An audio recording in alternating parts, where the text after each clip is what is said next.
Olá pessoal, eu sou o Pedro Brandão, professor de língua portuguesa formado pela PUC do Rio de Janeiro. Começa agora mais uma videoaula do nosso canal Português Papo Cabeça. Em primeiro lugar, inscreva-se no nosso canal para não perder nenhuma das nossas próximas videoaulas e ative o sininho para receber todas as notificações. Nessa aula nós vamos comentar uma questão da prova mais recente do Enem que, de acordo com a nossa avaliação, tem um nível difícil de resolução, exigindo de fato uma leitura cuidadosa no texto. O candidato que estiver familiarizado com as aulas em que nós comentamos questões de concurso tem uma boa chance de sacar o gabarito com segurança, mas isso depois de uma leitura cuidadosa. O fato é que essa questão pode ter tido um índice de erro muito grande. Vamos entender. Segue um quadro. Enem 2022. 6 em cada 10 pessoas com 15 anos ou mais não praticam esporte ou atividade física. São mais de 100 milhões de sedentários. Esses são dados do estudo Práticas de Esporte e Atividade Física da PNAD 2015, realizado pelo IBGE. A falta de tempo e de interesse são os principais motivos apontados para o sedentarismo. Paralelamente, 73,3% das pessoas com 15 anos ou mais afirmaram que o poder público deveria investir em esporte ou atividades físicas. Observou-se uma relação direta entre escolaridade e renda na realização de esportes ou atividades físicas, enquanto 17,3% das pessoas que não tinham instrução realizavam diversas práticas corporais, esse percentual chegava a 56,7% das pessoas com superior completo. Entre as pessoas que têm práticas de esporte ou atividade física regulares, o percentual ia de 31,1% na classe sem rendimento a 65,2% na classe de 5 salários mínimos ou mais. A falta de tempo foi mais declarada pela população adulta, com destaque entre as pessoas entre 25 e 39 anos. Entre os adolescentes de 15 a 17 anos, o principal motivo foi não gostarem ou não quererem. Já o principal motivo para praticar esporte, declarado por 11,2 milhões de pessoas, foi relaxar e se divertir, seguido de melhorar a qualidade de vida ou bem-estar. A falta de instalação esportiva acessível ou nas proximidades foi um motivo pouco citado, demonstrando que a não prática estaria menos associada à infraestrutura disponível. Com base na pesquisa em uma visão ampliada de saúde, para a prática regular de exercícios ter influência significativa na saúde dos brasileiros, é necessário o desenvolvimento de estratégias que a. promovam a melhoria da aptidão da população, dedicando-se mais tempo aos esportes. B. combatam o sedentarismo presente em parcela significativa da população no território nacional. C. facilitem a adoção da prática de exercícios com ações relacionadas à educação e distribuição de renda. D. auxiliem na construção de mais instalações esportivas e espaços adequados para a prática de atividades físicas e esportes. E. estimulem o incentivo fiscal para a iniciativa privada, destinar verbas aos programas nacionais de promoção da saúde pelo esporte. Peço para que deem uma pausa antes de ser dado o gabarito. O gabarito é letra C. A pergunta do enunciado é: com base na pesquisa e em uma visão ampliada da saúde, que estratégias devem ser desenvolvidas para que a prática de exercícios tenha um impacto significativo na saúde dos brasileiros? Vamos supor que você esteja na fase de pré-leitura da prova. A fase em que, de acordo com o método que nós já propomos em outra videoaula, o candidato está fazendo uma leitura da prova como um todo, a fim de avaliar o grau de dificuldade de cada questão. Depois da primeira leitura desse texto, será que nós conseguimos eliminar qualquer uma das alternativas com segurança? Olhem, eu acho que a única que pode ser eliminada com segurança é a alternativa D. Mais adiante nós vamos comentar, porque o que essa alternativa diz é absurdo, mas eu diria que mesmo assim é arriscado eliminar depois da primeira leitura.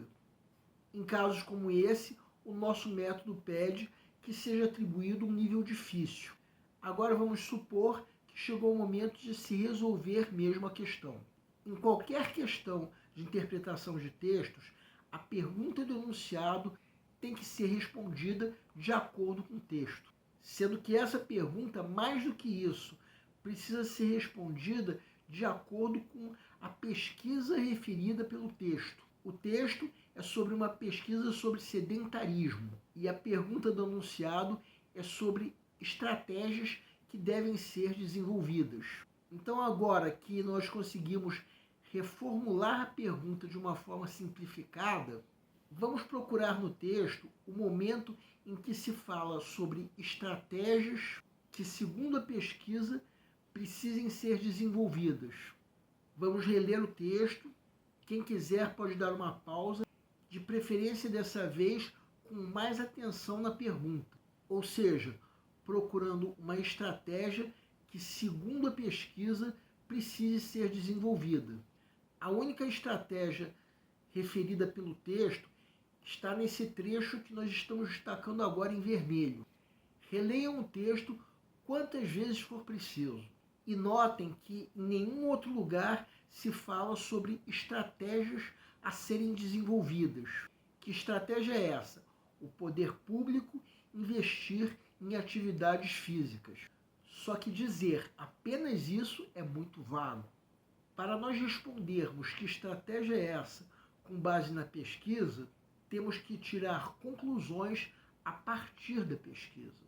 Então vamos reler cuidadosamente o texto e notarmos que a primeira causa apontada pelo texto é essa que nós estamos sublinhando agora: falta de tempo e de interesse.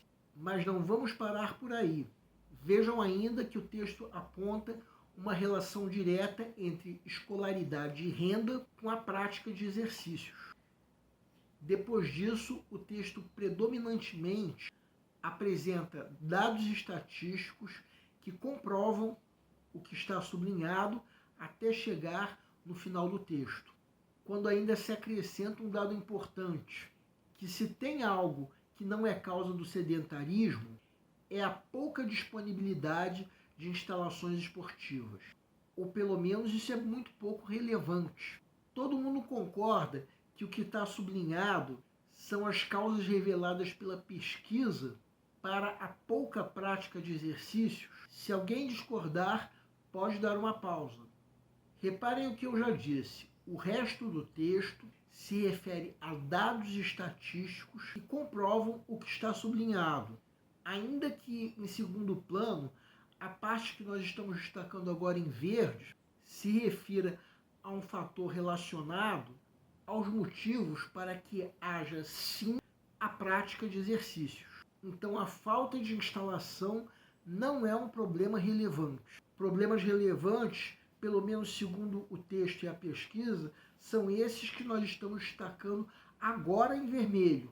Vamos guardar na memória tudo isso: falta de tempo, falta de interesse, baixa escolaridade e baixa renda. Guardando tudo isso na memória, vamos procurar entre as alternativas uma que, digamos assim, atenda a esses 4 fatores. A única alternativa que atende é a alternativa C, e, portanto, é o gabarito da questão, porque ações relacionadas à educação e distribuição de renda atuam no sentido de atenuar a baixa escolaridade e a baixa renda, fatores apontados pela pesquisa. E fica subentendido que também a falta de tempo e de interesse seriam atenuados por ações desse tipo. Porque se nós distribuirmos melhor a renda e melhorarmos o quadro educacional, a tendência é também os brasileiros se sentirem mais motivados a praticar exercícios e encontrar um tempo para isso virá quase como uma consequência. Das alternativas incorretas, a alternativa D comete o erro da contradição, que é a geração de ideias que estão em desacordo com o texto. Já a alternativa E comete o erro da extrapolação, que é a geração de ideias que estão ausentes no texto. As alternativas A e B cometem o erro oposto, que é o erro da redução, que consiste na limitação da resposta à pergunta do enunciado a um único aspecto, quando na verdade a resposta precisa ser mais abrangente. E essas duas alternativas são armadilhas perigosas. Provavelmente essa questão teve um grande índice de erro por causa dessas duas alternativas. Trata-se de uma questão difícil mesmo. Sacar o gabarito correto é uma tarefa difícil que exige uma atenção redobrada. A alternativa D é ainda a mais fácil de ser eliminada. Eu diria que é a única que dá para ser eliminada na fase de pré-leitura. Vejam esse trecho que vamos destacar agora em vermelho. Esse trecho fala exatamente que a falta de instalações esportivas não foi considerada um motivo relevante para a não prática de exercícios, pelo menos de acordo com a pesquisa. Assim sendo, quem quiser pode dar uma pausa, responder a pergunta do enunciado com a alternativa D é um absurdo. Agora veja uma alternativa E. Quem quiser pode dar uma pausa para perceber que em momento nenhum no texto se fala algo sobre programas de promoção da saúde pelo esporte. Nós já dissemos que essa questão pede uma leitura atenta. Uma vantagem disso é que com a leitura atenta o candidato percebe que essa ideia da alternativa E simplesmente não está no texto. Bem, agora vamos entender o que está errado nas alternativas A e B. Peço, se possível, o máximo de atenção. Já vimos o que a pesquisa apontou como principais causas do sedentarismo: falta de tempo, falta de interesse, baixa escolaridade, baixa renda. Sendo essas as causas do sedentarismo, responder a pergunta do enunciado com uma das alternativas A ou B seria insuficiente. É preciso uma resposta muito mais completa, como é o caso da alternativa C. Mais do que isso, essas duas alternativas que cometem o erro da redução se referem a consequências dessas ações referidas pela alternativa C. Só que cada uma dessas alternativas sozinha, como resposta à pergunta do enunciado, fica muito vaga. Então, o único gabarito possível para essa questão é a alternativa C. Bem, essa questão que nós comentamos agora tem, de fato, um nível difícil de resolução. O candidato precisa ler o texto muito atentamente para poder sacar o gabarito com segurança. Uma questão como essa torna ideal que o candidato disponha de uma fase de revisão, o que, de acordo com o nosso método, só será possível se o candidato encerrar a fase de resolução das questões fáceis, ainda tendo bastante tempo disponível. E para isso ele vai ter que sacar o gabarito de outras questões o quanto antes. Então vou repetir uma coisa. É por isso que essa questão deve ter tido um índice de erro muito grande. O candidato precisa estar dominando a tarefa de interpretação de textos. Do contrário, pode cair numa das armadilhas dessa questão. O nosso canal Português Papo Cabeça antigamente se chamava Aprenda a Língua Portuguesa. Cada vez mais estaremos focados em vocês, que estão movendo a roda da história para que seja criado um futuro melhor para todos. Então, nosso foco principal continua sendo os vestibulandos, que terão no nosso canal uma fonte importante de estudo de língua portuguesa, onde nós ensinaremos os recursos da nossa língua para que possam, em primeiro lugar, escrever de forma adequada, entre outros textos, a redação do vestibular. Em segundo lugar, para que possam interpretar textos de forma adequada, não apenas numa prova de vestibular ou concurso, mas também na leitura de textos que ajudarão vocês a se manterem atualizados. Cada vez mais nós teremos no nosso canal um Papo Cabeça. Ensinaremos nossa língua sim, mas de forma a estimular a inteligência que nasceu dentro de vocês e que precisa ser estimulada. E a missão do nosso canal é melhorar cada vez mais. Então vocês podem usar tanto o nosso e-mail quanto a nossa fanpage do Facebook para fazerem qualquer comentário, elogio, crítica ou ainda reclamação sobre as nossas videoaulas. E vocês também podem usar tanto o nosso e-mail quanto a nossa fanpage para pedirem, para esclarecer qualquer dúvida que vocês tenham sobre a matéria. E nós agradecemos a todos vocês que estão assistindo às nossas videoaulas. Em especial, nós agradecemos a todos vocês que estão compartilhando nossas videoaulas com outras pessoas. Muito obrigado porque vocês estão ajudando o nosso canal a ser feito. Pedimos ainda que deixem um like. Muito obrigado e aguardem nossa próxima aula.